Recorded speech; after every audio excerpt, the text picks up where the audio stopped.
Well, hello there. I am Nutty the Squirrel, and I'm here today to talk to you about all the different national parks in the UK.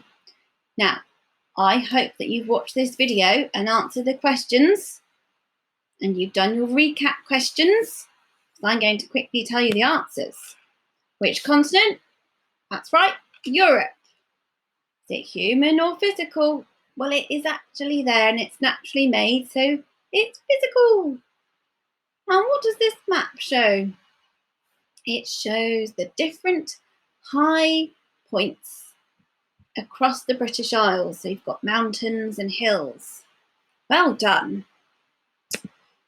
So here are all the national parks in England, Wales and Scotland. You'll notice we've left off Northern Ireland. These lines here show you the boundary between Scotland and England and Wales. There's another boundary. They're rough lines. Your teacher couldn't put in the wiggly ones that exist. And anyway, they're not really there when you're actually there. So you can see these darker green bits are all the national parks across Scotland and England. You can see all the names too. How many national parks are in Wales? We'll just go over and check it out. They're located with the colours and the names. Got the Brecon Beacons, Snowdonia, Pembrokeshire Coast. Apparently your teacher's been on holiday there. She said it's very pretty. Which park is nearest to where you live?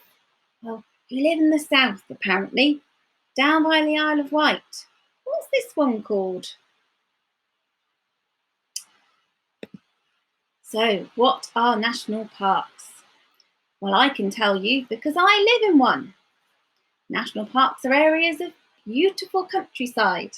Their scenery and wildlife are protected so that everyone can enjoy them. The world's first park was opened in 1872 at Yellowstone in the United States of America. Beautiful place, I've heard. I'd like to go there one day. Since then, many countries have set up similar parks.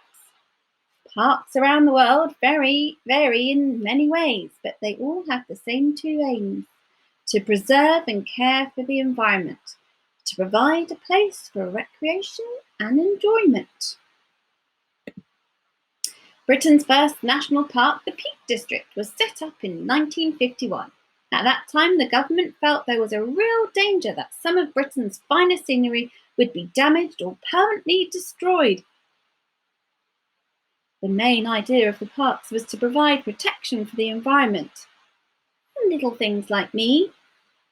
It was hoped that they would help to look after the way of life and livelihood of people living there. These included people working on farms, in forestry, and in various other activities. The National Park authorities have a difficult task. The parks cover a very large area. Nearly 250,000 people live in them, and they have over 90 million visits each year. Each park employs staff who are experts in planning, conservation, and land management. Park rangers do an important job.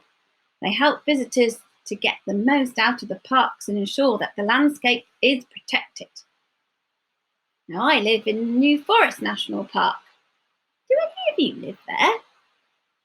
Right, here's your task. Ways in which the parks protect the countryside.